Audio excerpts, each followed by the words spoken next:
Good morning to all of you. So, in this lecture, we forward on the Tarjagi equation for determination of the bearing capacity of cello foundation. So, in the previous lecture, I have discussed in little bit in the Tarjagi bearing capacity theory.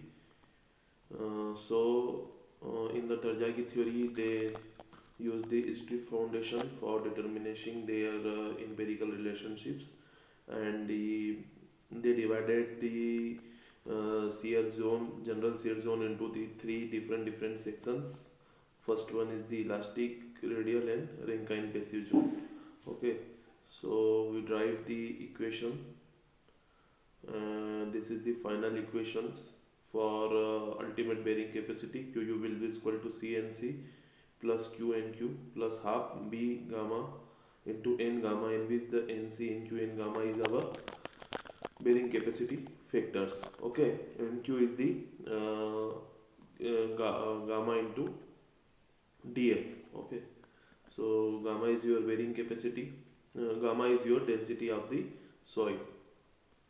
So this is the formula for NC, NQ and gamma. Generally this is given in the exam, and this NC, NQ and gamma is truly dependent on the angle of friction phi. Okay, so now comes move to the clay soil. So as I discussed in previous lecture, in case of clay soil, the phi value should be 0, and so that we can directly drive the value of NC NQ, which is equal to 5.7 and 1, and N gamma in this case will be equal to 0. So QU will be equal to 5.7 plus C plus Q, and Q and Q is our net ultimate bearing capacity, and net ultimate bearing capacity in the case of purely clayey soil is equal, in case of net ultimate bearing capacity, we directly deducted gamma into df, that means the surcharge load. So when we deducted q or gamma into df from this 5.7 c plus q, this comes into the 5.7 multiplied by c. So after that, we discussed on the different shape. I draw a equation, sorry. Okay, so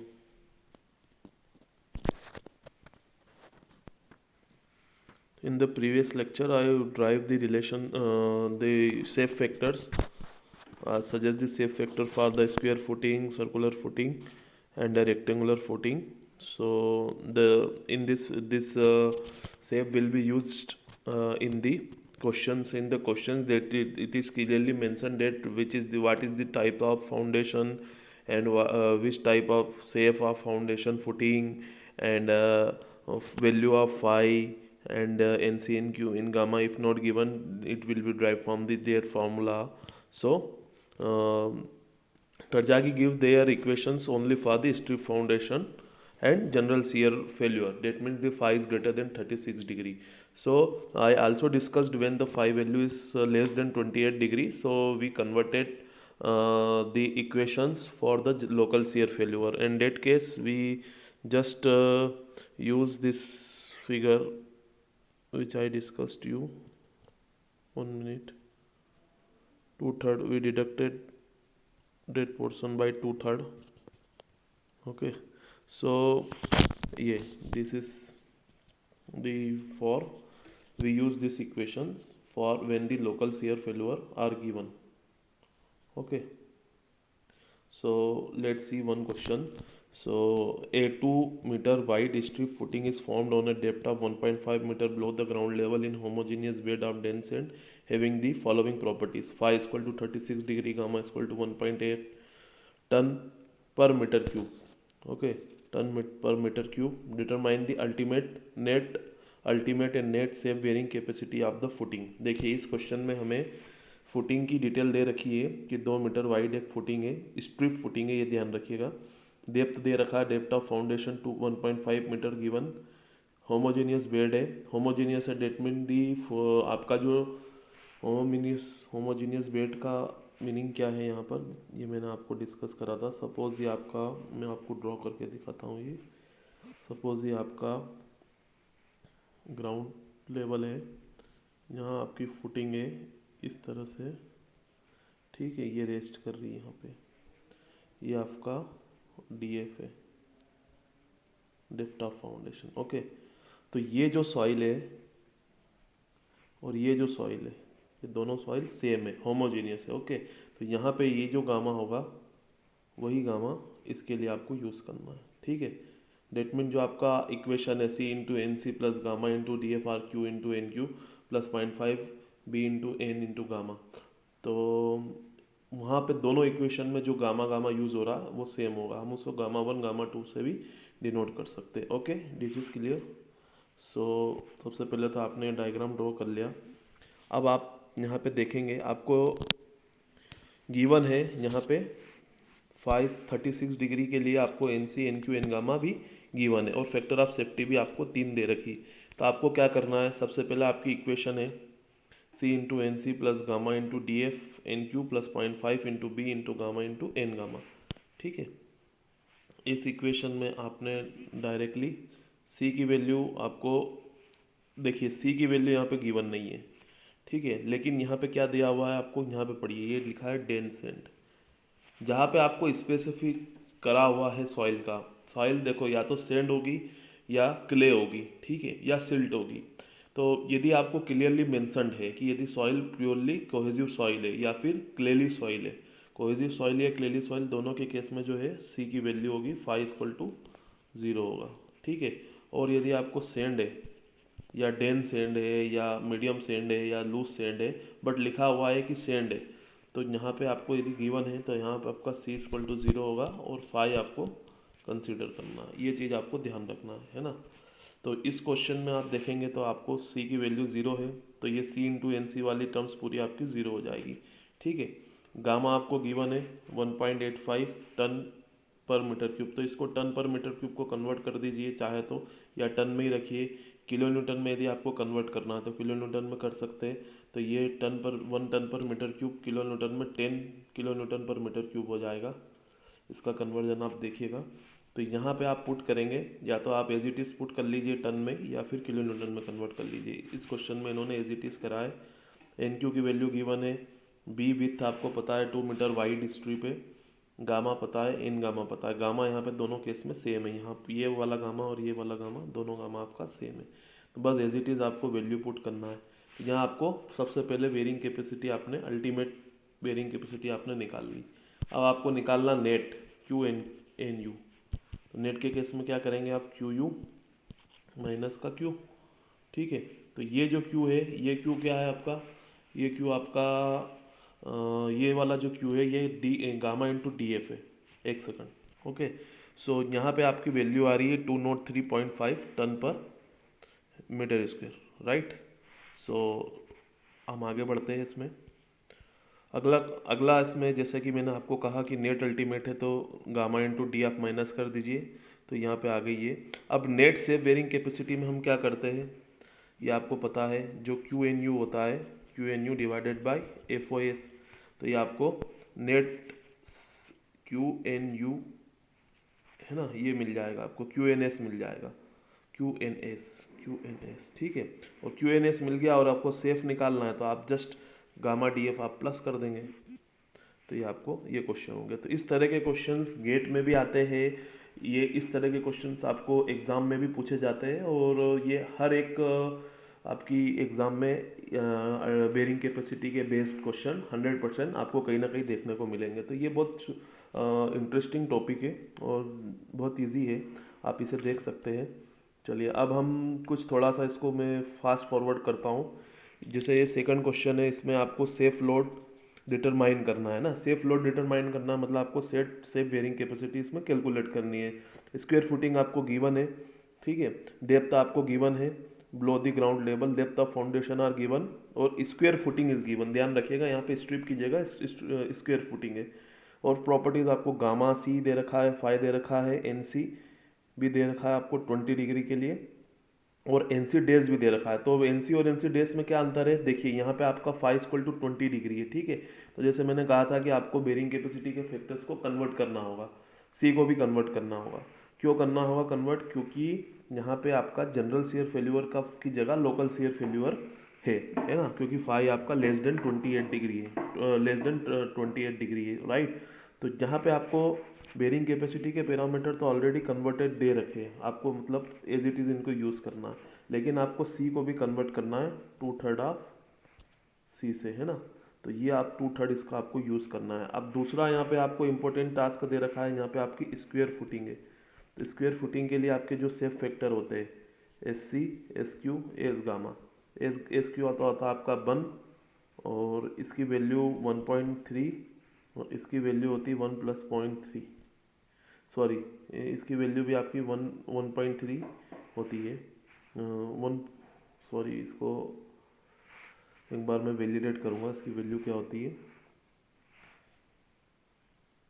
इसकी value होती है 0.8। Okay, सो यहाँ पे हम आगे बढ़ते हैं। इस इक्वेशन में आप देखिए 1.3 सी डी एस को मैंने पुट कर दिया है ना, ये सी डी एस है आपका, ठीक है। ये इक्वेशन है गामा इंटू डी। अब चूंकि आपको क्यू एन यू निकालना है, ठीक है, सबसे पहले आप नेट निकाल लीजिए, क्योंकि आपको अल्टीमेट निकालने की इसमें ज़रूरत नहीं है, आपको डायरेक्ट सेफ निकालना है। तो आप एन क्यू -1 कर देंगे, है ना। ये ध्यान है ना आपको, क्यू एन यू का फार्मूला क्या आता है, Q N U equal to Q U minus का क्यू, ठीक है। तो क्यू यू की जो इक्वेशन है आपकी, C into N C plus Q into N Q plus 0.5 into B into gamma into N gamma, equation को याद रखिएगा।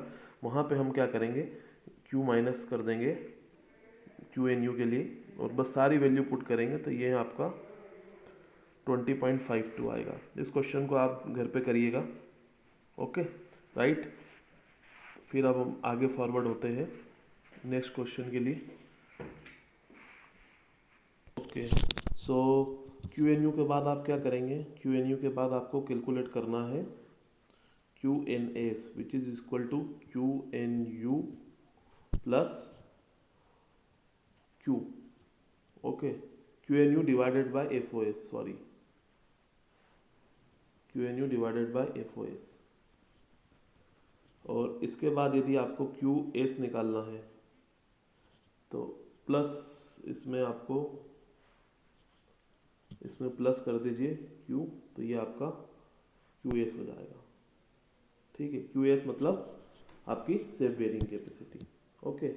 तो आप Q S equal to Q N U divided by F O S plus gamma D कर देंगे, तो ये आपको सेफ बेरिंग कैपेसिटी निकली। अब चूंकि हमें निकालना सेफ लोड, देखिए bearing capacity is a pressure, है ना, और bearing load is a force, there is a difference, है ना। तो क्वेश्चन में आपसे पूछा गया है बेरिंग सेफ लोड निकालना। Safe load are the gross safe load जिसे हम कह सकते हैं। तो लोड क्या होगा, load force will be equal to pressure multiplied by area, या pressure will be equal to force upon में एरिया।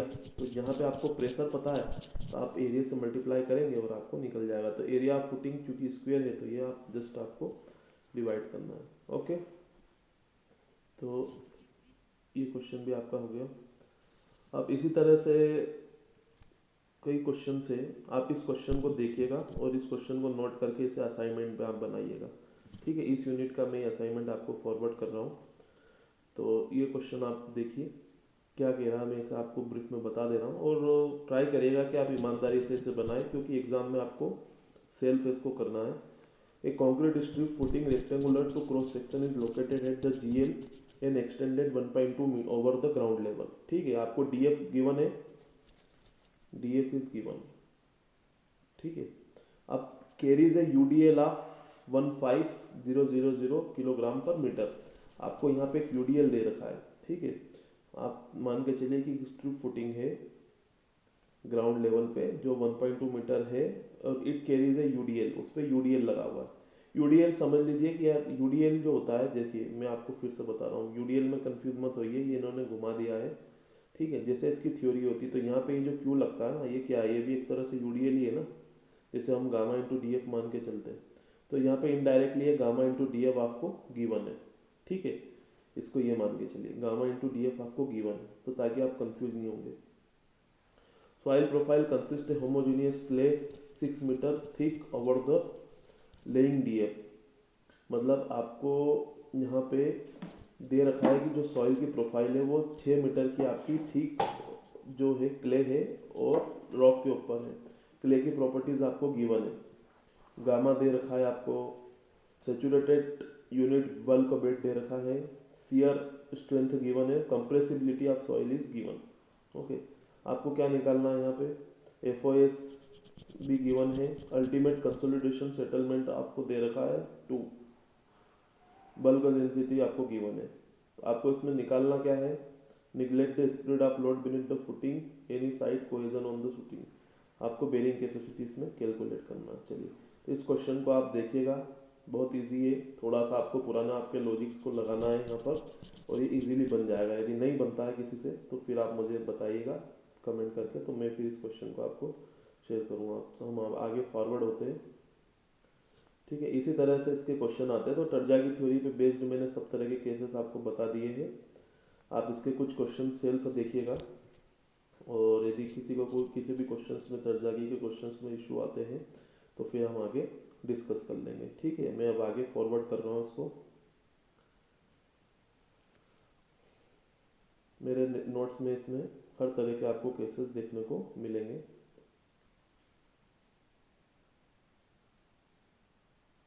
ये सबसे इम्पोर्टेंट चीज़ है इसमें ना, modification of Terzaghi equation for the location of water table, सबसे इम्पोर्टेंट केस है ये। ठीक है, वाटर टेबल का क्या इसमें सिग्निफिकेंट रोल होता है, टर्जरी की थ्योरी में क्या क्या चेंजेस आते हैं, क्योंकि वाटर टेबल आपकी ग्राउंड लेवल पे भी आ सकती है, आपके फाउंडेशन लेवल पे भी आ सकती है ना, कई लेवल पे वाटर टेबल का आना हो सकता है। जो ड्यूरिंग दी रेनी सीजन्स तो water is come to the up to the ground level. ठीक है, तो ऐसी सिचुएशन में क्या होगा, आपकी सॉइल की बेरिंग कैपेसिटी रिड्यूस हो जाएगी, क्योंकि मॉइस्चर आने के कारण जो सॉइल की बॉन्डिंग है वो रिड्यूस होगी, कहीं ना कहीं उसमें स्वेलिंग सिंकेज कई तरह के फैक्टर्स जो क्ले में या सॉइल में होते हैं वो होने लगेंगे। तो इसके कारण आपकी इक्वेशन जो सपोज आपने ड्राई सीजन में कैलकुलेट करी है, ultimate bearing capacity like 5500 kPa, but actual ultimate bearing capacity तो आपका होल ओवर द ईयर होना चाहिए, और पता लग रहा है मानसून सीजन में वो 250 हो गया। तो ऐसी सिचुएशन में फिर अब आप क्या करेंगे, तो आपको बेरिंग कैपेसिटी में रिडक्शन करना होगा। तो इसके लिए कई फैक्टर सजेस्ट करे हुए हैं, कुछ एक फैक्टर आईएस कोड में दिया है और एक जनरल जो यूज़ होता है, तो दोनों फैक्टर से वैल्यूज़ आपकी अप्रोक्सीमेट सेम आती है। आप बस इसे समझिए 1 बाय 1 2-3 मेथड्स को, और जो आपको ठीक लगे या जो क्वेश्चंस में गिवन हो आप फिर उस तरह से उसे कर सकते हैं। पहले आप इसकी प्रोसेस समझिए क्या होती है। देखिए, यहाँ पे इस डायग्राम को आपको समझना है सबसे पहले अच्छे से। ठीक है, यहाँ पे केस 1 केस 2 केस 3 दे रखा है, ये पोजीशन के बेसिस पे। तो सबसे पहले हम केस 1 करते हैं। ठीक है, तो केस 1 क्या कह रहा है, ये आपका है फाउंडेशन लेवल। ठीक है, तो ये आपकी जो वाटर टेबल की लोकेशन है, ये जो date date date date date date है, ये आपकी वाटर टेबल की लोकेशन है। तो फर्स्ट केस में आपका पानी जो है वो इस डीएफ, ये आपकी विड्थ है बी। ठीक है, तो आपने क्या करा, इस बी विड्थ को यहाँ पे पुट करा। ठीक है, तो आपका पानी की पोजीशन इस बी विड्थ से ज़्यादा डेप्थ में है, मतलब आपका जो फाउंडेशन का जो लेवल है वहाँ से उस फाउंडेशन की जो विड्थ है उतनी हाइट तक आप जाएंगे, और यदि पानी आपको तब भी नहीं मिलता है, मतलब पानी उससे भी नीचे है। ठीक है, तो वो केस है आपका फर्स्ट केस। ठीक है, क्लियर है, ये हो गया आपका फर्स्ट केस।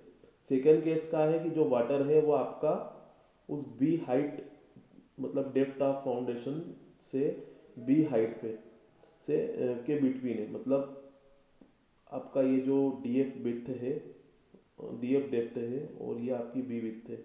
तो पानी का लेवल आपका इसके बीच में है, मतलब यदि आपकी 5 मीटर पे आपने फाउंडेशन रखा है और 3 मीटर की आपकी चौड़ाई है फाउंडेशन की, तो आपने 5 और प्लस 3 8, पानी आपका कहीं ना कहीं 5 और 8 के बीच में आ रहा है, तो उस पोजीशन में आपका केस नंबर सेकंड है ना। और थर्ड केस क्या है, आपका जो पानी है वो फाउंडेशन लेवल से ग्राउंड लेवल के बिटवीन है, है ना, 3 केस है।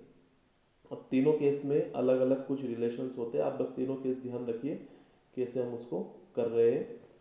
मैं आगे बढ़ता हूँ, चलिए। तो फर्स्ट केस की जब हम बात करते हैं तो फर्स्ट केस का मतलब क्या हुआ कि पानी आपका below the below depth the, मतलब D F plus B, D F plus B depth से भी नीचे है पानी, ठीक है। तो आपका वाटर टेबल करेक्शन क्या होगा, ये वाटर टेबल करेक्शन आपका कुछ भी नहीं होगा, ठीक है। यहाँ पे वाटर टेबल करेक्शन आपका कुछ भी नहीं है, same as it is, there are no water table correction, ठीक है। सेकंड केस में जब हम देखेंगे, मतलब डी आपका पानी का लेवल जो है वो डी एफ और D D F plus B with के बिटवीन में है, तब आप क्या होगा, यहाँ पे आपका रिडक्शन होगा। किस पैरामीटर में रिडक्शन होगा, देखिए मैंने जैसा आपको बताया कि ये पैरामीटर जो है वो फाउंडेशन के ऊपर वाली सॉइल के लिए और ये पैरामीटर फाउंडेशन के नीचे वाली सॉइल के लिए। तो आपका जो फाउंडेशन के नीचे वाली सॉइल वाला सेक्शन है उस सेक्शन में आपका करेक्शन होगा, ठीक है। अब आप इसको इस तरह से समझिए, इसमें थोड़ा सा आपको डिफिकल्ट दे रखा है, आप इसे छोड़िए, केस ध्यान रखिए।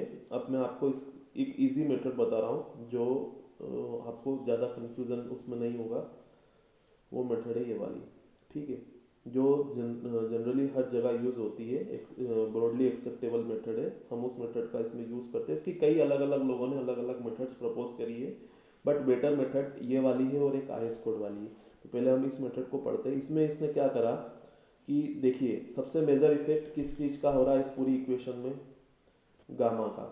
गामा इज अ डेंसिटी, क्योंकि पानी के आने से सॉइल की डेंसिटी आपकी कम ज़्यादा होगी, ठीक है। तो जैसे मैंने कहा कि यहाँ पे दो डेंसिटी, एक डेंसिटी आपकी ये है और एक डेंसिटी आपकी ये है, ठीक है।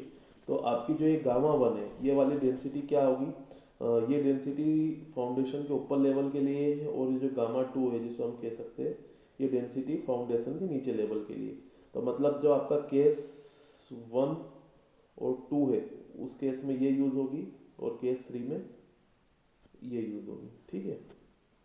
तो अब आप वन बाई वन इसको समझिएगा। आप मैंने क्या करा है यहाँ जस्ट यहाँ पे एक आर डब्ल्यू वन और एक आर डब्ल्यू टू या फिर आर डब्ल्यू और आर डब्ल्यू डेस, ठीक है, दो फैक्टर यहाँ पे पुट कर दिए, है ना। अब ये दोनों फैक्टर्स की वैल्यू क्या है वो यहाँ से आपको कैलकुलेट होगी। तो R W that mean R W one, जिसे मैं कई लोग सजेस्ट करते हैं, तो आर डब्ल्यू वन का मतलब क्या है, हाफ या 0.5, one plus depth of foundation plus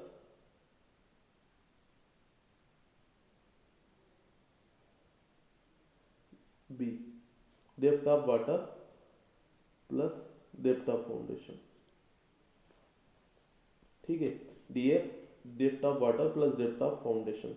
और ये किस केस में वैलिड है, इसकी वैल्यू जो होती है डी डब्ल्यू बाई बी की या D W by D F की, ये 0 से 1 होती है, 0 से 1 होगी तब यूज होगा। तो और आर डब्ल्यू डेस का जो फार्मूला है यहाँ पे डी डब्ल्यू बाई बी हो गया, ठीक है। तो आर डब्ल्यू वन और R W two, R W one किस केस में यूज हुआ, आपकी फाउंडेशन के ऊपर वाली सॉइल के लिए, तभी यहाँ पे डी एफ है और यहाँ पे बी है। तो इसका मतलब क्या है कि जब आपका केस फर्स्ट होगा, मतलब पानी का लेवल जो है वो आपका इस बी विथ से यहाँ पे कहीं होगा, ठीक है। तो अब एक तो लेवल यहाँ है पानी का, एक लेवल यहाँ है और एक लेवल यहाँ है, तीन जगह ये पानी का लेवल हो सकता है ना। मतलब एक तो आपका जो डी डब्ल्यू मैं यहाँ से काउंट कर रहा हूँ, ठीक है, डेप्थ ऑफ वाटर। तो ये डेप्थ ऑफ वाटर एक तो बी हाइट पे होगा डी एफ से, ठीक है, एक in between D F and B होगा और एक एट डी एफ होगा, मतलब एक डेप्थ ऑफ फाउंडेशन हाइट पे होगा, ठीक है। तो तीन जगह ये हो सकता है। तो अब इन तीनों जगह पे होगा तो क्या क्या वैल्यूज होगी बस ये आपको देखना है। तो आप क्या करेंगे, सबसे पहले मैं इसकी बात कर रहा हूँ, है ना, सबसे पहले मैं पीछे वाले की बात कर रहा हूँ। तो जहाँ पे आपने डी डब्ल्यू की वैल्यू सपोज आपकी बी है या ग्रेटर देन बी है, बी या ग्रेटर देन बी है, तो यहाँ आपकी आर डब्ल्यू की वैल्यू कितनी हो जाएगी, वन प्लस वन टू, 2 × 0.5 मतलब 1, तो इसकी वैल्यू 1 हो जाएगी। ठीक है। अब सेकंड केस में जब आपका डी डब्ल्यू की वैल्यू, ठीक है, डी डब्ल्यू आपका डी एफ और बी के बीच में है ना, in between D F and B. तो अब इस केस में जो भी वैल्यू होगी आप यहाँ पुट कर दीजिएगा, है ना। तो आप जैसे ही पुट करेंगे तो आपको वैल्यू पता लग जाएगी आर डब्ल्यू की। और थर्ड केस है आपका डी डब्ल्यू जो है वो डी एफ के बराबर है, मतलब डेप्थ ऑफ फाउंडेशन पे पानी का वाटर लेवल आपका आ गया है। तो अब क्या होगा, जब यहाँ पे आप पुट करेंगे तो यहाँ पे आपकी वैल्यू जैसे ही आप पुट करेंगे तो यहाँ पे डी डब्ल्यू की वैल्यू क्या हो जाएगी, डी डब्ल्यू की वैल्यू आपकी हो जाएगी डी एफ, है ना। डी एफ का मतलब ये हुआ कि यदि हम इसको विड्थ के रिस्पेक्ट में देखते हैं, जैसे हम इसको यहाँ से मेजर करते हैं, यहाँ से डी डब्ल्यू को, ठीक है, ये बी है आपका, ठीक है। तो डी डब्ल्यू की वैल्यू आपकी हो गई 0, ठीक है, मतलब डी एफ लेवल पे। तो ये 0 हो गई, तो ये जैसे ही आप यहाँ पे 0 पुट करेंगे, ठीक है, तो आपको आर डब्ल्यू डी एस की वैल्यू हो जाएगी 0.5। तो इसका मतलब है कि इसकी जो रेंज है वो 0.5 से लेके 1 तक में बिलोंग करेगी आर डब्ल्यू की वैल्यू, ठीक है। आर डब्ल्यू 1 और आर डब्ल्यू 2 दोनों के केस में ये लॉजिक काम करेगा आपका, मतलब ये फैक्टर की वैल्यू 0.5 से 1 के बीच में होगी। एक बार मैं फिर इसको आपको समझा दूंगा, पहले आप आर डब्ल्यू 1 पढ़िए, मतलब ये अपर केस के लिए है, डी एफ के लिए। तो सेम चीज़ है कि आपका पानी का लेवल 3 जगह हो सकता है, कहाँ का हो सकता है, एक यहाँ हो सकता है, एक यहाँ हो सकता है बिटवीन में, और एक आपका ग्राउंड लेवल पे हो सकता है, ठीक है। तो यदि यहाँ पर है, तो यहाँ पर है तो आप जब डी डब्ल्यू की वैल्यू, डी डब्ल्यू को आप यहाँ से मेजर करेंगे, जब आप डी डब्ल्यू की वैल्यू देखेंगे तो D W equal to D F, तो यहाँ पे आपका जो आर डब्ल्यू 1 की वैल्यू होगी वो 1 हो जाएगी, ठीक है। फिर यदि वाटर का लेवल आपका ग्राउंड सरफेस पे आ जाएगा तो डी डब्ल्यू इक्वल टू 0, तो यहाँ पे आर डब्ल्यू की वैल्यू हो जाएगी 0.5, जैसे आपने उस केस में देखा है। और इन बिटवीन है तो आपको वैल्यू पुट करनी होगी डी डब्ल्यू की, तो आप इस फार्मूले से ये नोट कर लेंगे। तो आपको ये दोनों केस ध्यान रखने हैं बस। अब आप मैं इसके आपको इसकी मैं समरी बता रहा हूँ, तो उस समरी को आप ध्यान से देखिएगा कि ये क्या कह रहा है। तो इसके लिए सपोज आपका वाटर लेवल, मैं यहाँ से इसको आपको एक टेबल बता, एक डायग्राम बना दे रहा हूँ, ठीक है। ये आपकी वी विड्थ है। तो सबसे पहले आपका पानी का लेवल यदि ये यहाँ पर है तो आर डब्ल्यू 1, इसको मैं 1 और 2 कर रहा हूँ, है ना। तो 1 की वैल्यू में तो कोई चेंज नहीं होगा, है ना। आर डब्ल्यू, इसको 1 कह रहा हूँ, इसको 2 कह रहा हूँ, तो 1 इक्वल टू आर डब्ल्यू 1, तो आपका 1 हो जाएगा, और आर डब्ल्यू 2 आपका हो जाएगा, ये भी 1 रहेगा, ठीक है, क्योंकि इसमें कोई चेंज नहीं है। वह पानी का लेवल यदि आपका इस पोजीशन में है, डी एफ पोजिशन में है, तो आर डब्ल्यू 2 की वैल्यू हो जाएगी आपकी 0.5, ठीक है। और आर डब्ल्यू 1 की वैल्यू होगी आपकी 1, क्योंकि डी एफ, इसके लिए तो डी एफ लेवल है, इसके लिए 0 लेवल है, लेकिन ऊपर केस के लिए डी एफ लेवल पे, तो ऊपर वाले फैक्टर पे इसका कोई इफेक्ट नहीं पड़ेगा, ठीक है।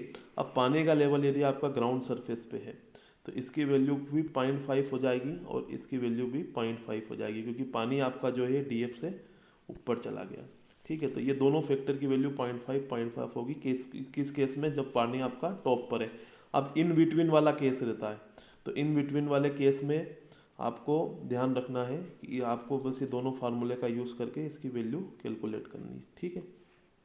तो ये आप क्वेश्चन देखेंगे तो आपको समझ में आ जाएगा। ओके, चलिए अब एक आई एस कोड मेथड होती है। आई एस कोड मेथड में आपको बता देता हूँ आई एस कोड मेथड क्या कहती है। आई एस कोड मेथड में ये आर डब्ल्यू 1 का यूज़ नहीं करते हैं, और केवल वो एक ही फैक्टर का यूज़ करते हैं, आर डब्ल्यू डैश, ठीक है, इसका। और इस आर डब्ल्यू की जगह वो क्या करते हैं कि वो ये देखते हैं डेंसिटी का करेक्शन कर लेते हैं कि अब चूंकि देखिए यदि पानी आपका यहाँ से ऊपर आ रहा है, यहाँ है तो 1 है, अब यहाँ से यदि ये ऊपर आ गया, ठीक है, सपोज टॉप पे आ गया, तो ये सॉइल क्या हो गई, ये सॉइल हो गई आपकी सेचूरेटेड। तो सेचूरेटेड सॉइल क्या कहलाती है, सेचूरेटेड सॉइल के केस में उसकी डेंसिटी जो होती है वो चेंज हो जाएगी। तो यहाँ पे आप जो उसका बल्क डेंसिटी है, है ना, सबमर्ज डेंसिटी का हम यूज़ करेंगे। तो गामा माइनस का गामा डब्ल्यू। तो अब गामा डब्ल्यू की वैल्यू होती है आपकी 10 किलो न्यूटन पर मीटर क्यूब या 9.8 किलो न्यूटन पर मीटर क्यूब। तो जैसे ही आप इसमें इसकी डेंसिटी में 9.81 माइनस करेंगे तो इसकी वैल्यू रिड्यूस हो जाएगी। ठीक है, तो ये इस तरह से ये इसमें करेक्शन होगा। मतलब इस गामा की वैल्यू आपको चेंज करनी है यदि ये अर्थ सरफेस पे आ गया है, तो ग्राउंड लेवल पे आ गया है तो इसको गामा डेस में कन्वर्ट करना है। ये आगे हम देखेंगे क्वेश्चंस में, आईएस कोड जहाँ पे मेंशन होगी वहाँ पे हम इसको एक बार देखेंगे। अभी हम टर्जिया की थ्योरी की बात कर रहे हैं। ठीक है, तो इस पे एक मैं छोटा सा क्वेश्चन आपको दिखा देता हूँ कि ये कैसे करना है, बाकी फिर आप इसको देखिएगा आगे असाइनमेंट में। ठीक है, तो इस क्वेश्चन को मैं बता रहा हूँ कि एक कोई फुटिंग है 1.8 की 1.5 मीटर जीएल पे है और लूज सिल्टी क्ले है। फॉलोइंग प्रॉपर्टीज उसकी ये है। ठीक है, आपको गामा फाई सी गामा सेट आपको ये सब गिवन है। और अब आपको क्या करना है, जहाँ पे अल्टीमेट बेरिंग कैपेसिटी निकालनी है अलग अलग वाटर लेवल पे। ठीक है, अलग अलग आपका ग्राउंड लेवल है। ठीक है, 0.62 मीटर 4 मीटर अलग अलग लेवल पे आपको ये कैलकुलेट करना है। तो ये कैसे करेंगे, आपको ये N C N Q N gamma दे रखा है। क्यों दे रखा है, क्योंकि फाई इक्वल टू 20 डिग्री है। फाई के 20 डिग्री होने के कारण यहाँ पे आपको ये सब चीज़ें गिवन है, क्योंकि ये लोकल सीयर फेल्यूर का केस है। आपको सी इसमें कन्वर्ट करना है। C is given, yes C is given, मतलब सी फाई सॉइल है आपकी। तो सबसे पहले तो आपने सी कन्वर्ट कर लिया, क्यू यू की वैल्यू यहाँ से आपने कैलकुलेट कर ली। ठीक है, और रेक्टेंगुलर स्क्वायर फुटिंग है, स्क्वायर फुटिंग है क्या है, हाँ स्क्वायर फुटिंग है, तो आपने सेफ फैक्टर भी 1.3 इसमें मल्टीप्लाई कर दिया और 0.8 मल्टीप्लाई कर दिया। ठीक है, तो यहाँ से आपने सारी वैल्यू पुट करके सबसे पहले तो क्यू यू निकाला। अब इसमें केस चालू हुए। ठीक है, अब आपने क्या करा कि वैल्यू पुट नहीं करी है और एक एक केस देखे, एक जनरलाइज इक्वेशन बना ली है। अभी किसी भी वैल्यू को पुट नहीं करा, क्योंकि आपको पता है कि यहाँ पे ये दोनों फैक्टर में मॉडिफिकेशन होना है, बाकी के रिमेनिंग सेम रहेंगे। तो सबसे पहले तो आपको दे रखा water table eight ground level.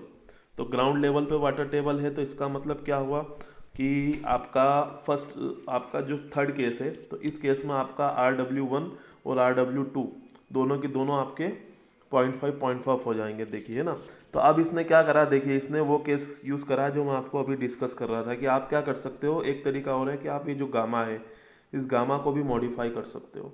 इस गामा को भी आप गामा बल्क की जगह गामा सबमर्ज्ड यूज़ कर लेंगे, तो आपको फिर किसी तरह के करेक्शन की ज़रूरत नहीं होती। ये आईएस कोड मेथड होती है।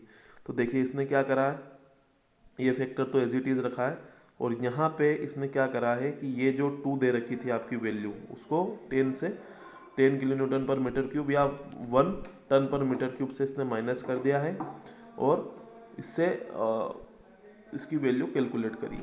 ठीक है, और रिमेनिंग जो आपका पोर्शन है, ये रिमेनिंग पोर्शन देखिए यहाँ पर भी इसने सेम काम करा।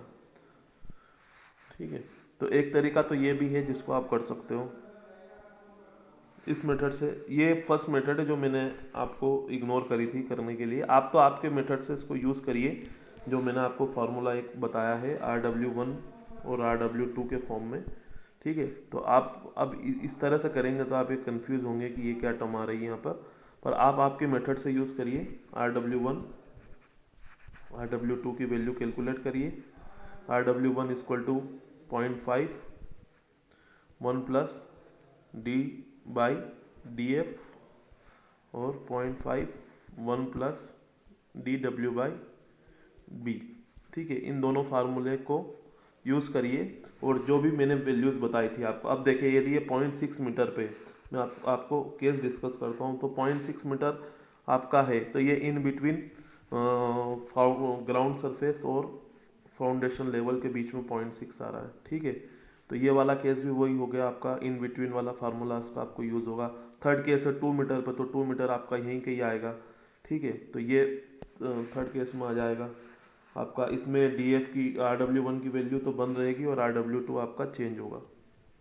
और यदि ये 4 मीटर पे है, तो 4 मीटर मतलब 1.5 मीटर और 1.8 मीटर, ये आपका लगभग लगभग 3 मीटर के आसपास, 3.3 मीटर के आसपास हो रहा है, तो आपका वाटर लेवल 3 पॉइंट बी बीट से भी नीचे है, तो आपका कोई करेक्शन नहीं होगा, तो एज इट इज़ आपका आ जाएगा। तो ये आपको आप चेक करिएगा। ये आप, चलिए इस वीडियो को मैं यहीं एंड कर रहा हूँ। आगे फिर हम इसका आगे मॉडिफिकेशंस देखेंगे, फर्दर मॉडिफिकेशंस हम डिस्कस करेंगे। ओके।